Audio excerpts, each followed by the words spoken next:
Hello everyone, welcome back to Shay's Happy Doc Bay.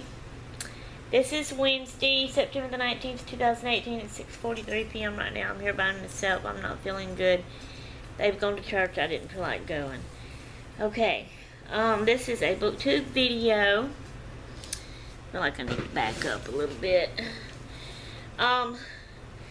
This is to come on and let y'all know I have finally finished this book, News of the World, a novel by Paulette Giles or Giles. I'm not sure how to say her last name there.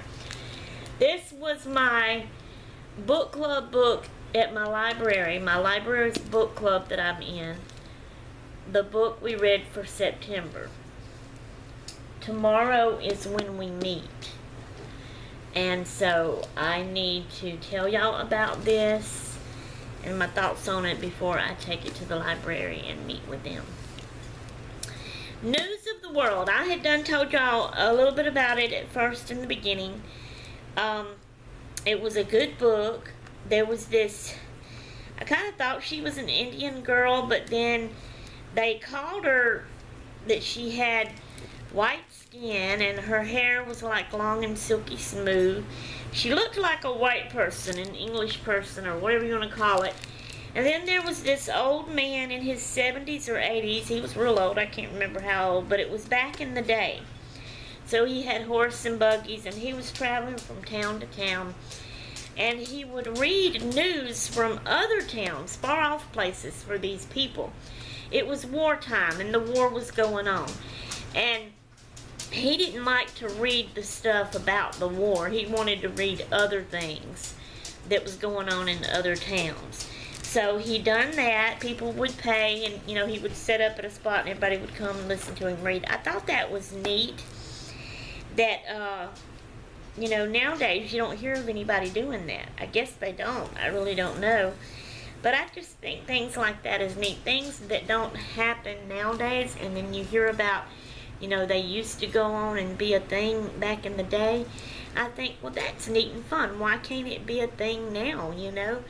But then, I guess if it really was, if those things that we think is neat because it happened in the past and it's not happening now, if it had kept and continued happening and was happening now, we probably wouldn't think it would be so neat because it would be a normal thing, right?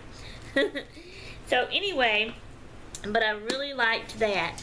Okay, this girl, you know, during the war, there was bad things happening and going on. Well, there was Indians.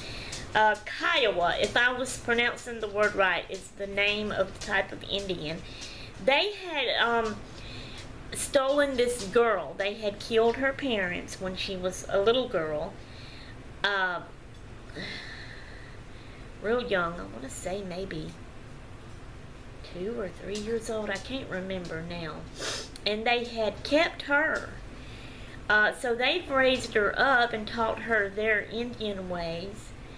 But yet she was, I guess they called her a captive, you know, she was kidnapped, you know, and they wasn't her family. And I don't know if they didn't treat her, you know, completely right or whatever and good. But anyway, somehow or another, now she's 10 years old at the beginning of the book when it gets started. And this guy has got her. And he's supposed to be delivering her to her people. Her family, her real people who are not Indians. Well, she's learned the Indian way. She thinks she's an Indian. She loves the Indian way, which is traveling. No set home in one place. Travel from place to place. And she's used to the fighting. She's been brought up to fight.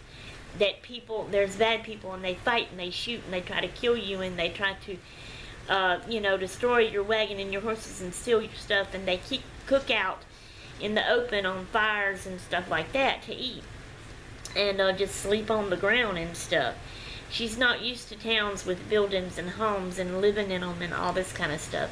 So anyway, this guy had come to one, he knew the guy that read, that went from town to town to read, and he had seen him a lot in different towns because he travels himself and delivers things. I can't remember now what it was, but anyway, he's been to a lot of this old man's readings.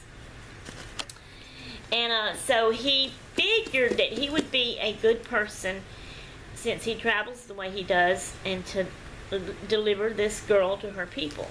So he came to the reading where he was at, and he talked to him and he asked him, and he had a coin. It was like a 50-cent coin or a $50 coin or whatever. It was the money back and then that was a whole lot. That was the pay for doing this, which this guy, the young guy that has the girl that's asking the old man to take her, somehow or another he got her from somebody and they gave him the coin. So now he's giving the coin to this old man and asking this old man to take her and deliver her. So at first he don't want to, but then he does. Well, this girl don't talk his language. She talks the Kiowa Indian language. He knows a little bit of it and he can understand a little bit of it, but not all of it. She don't understand any of his. Okay, she don't eat with utensils. She eats with her hands. She's messy. She's barefooted. She don't wear dresses. And she's just, because out in the open and traveling and cooking and sleeping on the ground, that's what she's used to. Oh, and she's also used to swimming in the lakes, the ponds, the whatever, and, taking her clothes off and swimming. No, don't mean no harm. She's bathing and she's swimming. And, that's how she was raised, and so she don't think nothing of it. So anyway, this old man takes her. Well, they travel a lot through all these places. Okay, they have, he talks to her. He's teaching her words, and she slowly comes to learn his language. She starts calling him Grandpa, but in the Kiowa Indian language. But he knows that's Grandpa. So they're kind of getting close, And at first she was scared and she would shy back and she wouldn't, have anything to do with him. And she kind of balked, and she's also kind of sad looking and kind of like she's depressed and unhappy and don't want to be took back to her family. She wants her Indian family. That's what she knows, and that's who she thinks she belongs with and who she misses. So she keeps trying to call out to them and all this kind of stuff and doing the chants they did and all this kind of stuff. So anyway, but along the way, all the traveling, he's talking to her, he's teaching her words. She's learning. He teaches her to eat with a fork. People gives her clothes, so she's wearing a dress now, but she does, if it's the long dresses, she pulls them up between her legs and ties them in a knot, so it's like breeches around her legs and above her knees and all. And she's dirty and barefooted. She has to learn to wear shoes. She don't like them. And just all this kind of stuff. But they grow close, and he's slowly taught her words to where they can communicate, and she learns things. Okay, so, and he's teaching her, all the stuff like eating and everything. And so anyway, then also in their travels from traveling, and remember they stop at towns and he still reads his papers. So he's also taught her to sit with the bucket at the door where everybody's coming in to listen to his readings and to collect all the dimes to put in them. So she does that, even though she don't see the dimes as money to buy things with, because in her world you don't need stuff. You don't buy stuff because you don't have the fancy homes and all this fancy stuff, So, but she sees the dimes as something else. I'm going to tell you about that here in a minute. Okay. Also, in their traveling, bad people come up, bad men come up, and they try to want to, steal her back or hurt them or fight with them or shoot them and destroy their wagon and horses. And so they do get in one fight where they have to go up a hill in a bunch of brush and they're hiding, but these bad guys, they're shooting and all this kind of stuff. And they run out of bullets, and they don't have good guns and good bullets themselves, the old man and the girl. But the girl, she came up with something to do. I don't know what kind it was. It was some kind of gun or whatever that they had back in those days. But she takes dimes, and the shells that are empty, it's like the shell casing is what I'm going to say and describe it and call it, that had already shot out, but she stuffs the dimes in it, and then you put that in the gun where she shows it to him, and he sees what she's doing, and he realizes that it'll work. He says, this girl is smart. This is like a little cannon or something, you know. So he puts them in there, and they use those to shoot. And believe it or not, it works. The dimes hits the people, knocks them back, kills them. That was funny, but neat. I love that part about it too. So that's what she sees the dimes as ammunition. Alright, so anyway, and then it goes on. So he finally gets to her town and her people and delivers her. So he's sad. She's sad. She's begging him, take her with him. She don't want to be there. And but he knows he can't. He wants to. He is sad. He knows he can't, but he leaves the girl with him. Well, he knows this family's not going to be good to her. He goes down in the town because they live kind of up in the woods and country style, you know. And he goes down in the town and he stays at a motel and he reads a reading of the newspapers. But then before he heads out, he goes back up and he's going to check on her and see how she's doing. Well, he sees her in a field.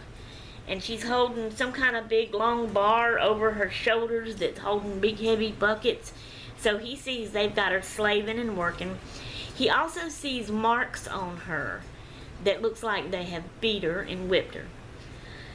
So, you know, this is from the house. He ain't got to the house. He ain't talked to her. It's an aunt and uncle is what it is. And cousins. And, to, you know, her mom and dad that got killed. Well, anyway, he sees her and he watches for a minute and he can tell that she's not happy and sees how she looks and it makes him sad and he cries almost.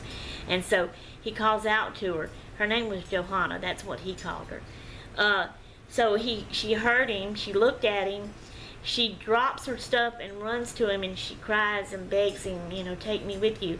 He does. He says, okay, get in. And he don't even go talk to her aunt and uncle and they just leave.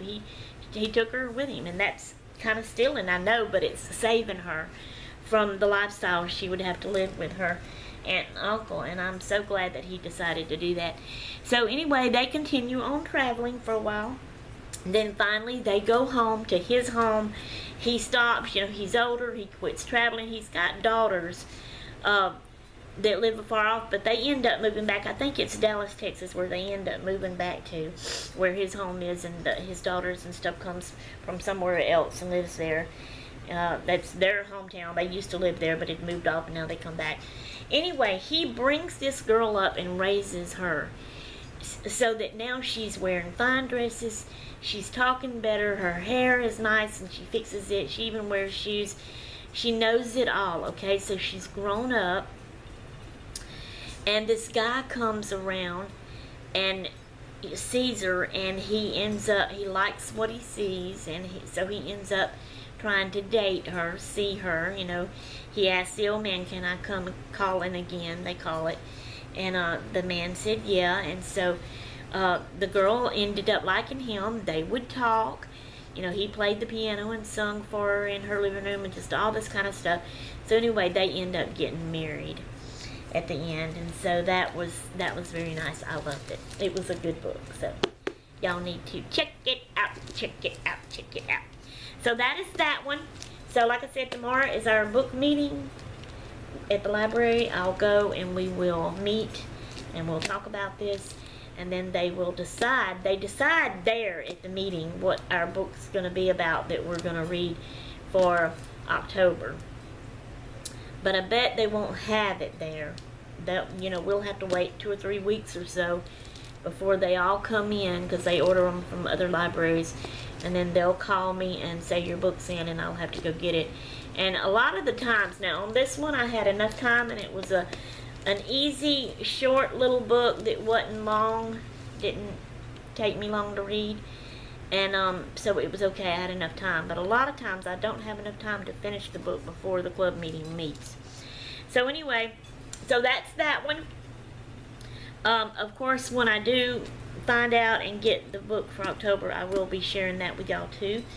And so, and then, of course, I'm reading a book on my phone, but then I also have another book here at home on my shelf in my stack that is next in line for me to read. So what I'll do, since I've got time before I get my other library club book reading book for October. I'll start reading on that one. I'm reading one on my phone, but I'm always reading one on the phone and another physical book too. So, but I'll do another video later to show y'all the one that I'm going to be reading. I haven't started it yet, so. Okay, that's all for this one. So I am out of here until next time I'm done. I'm going toodaloo.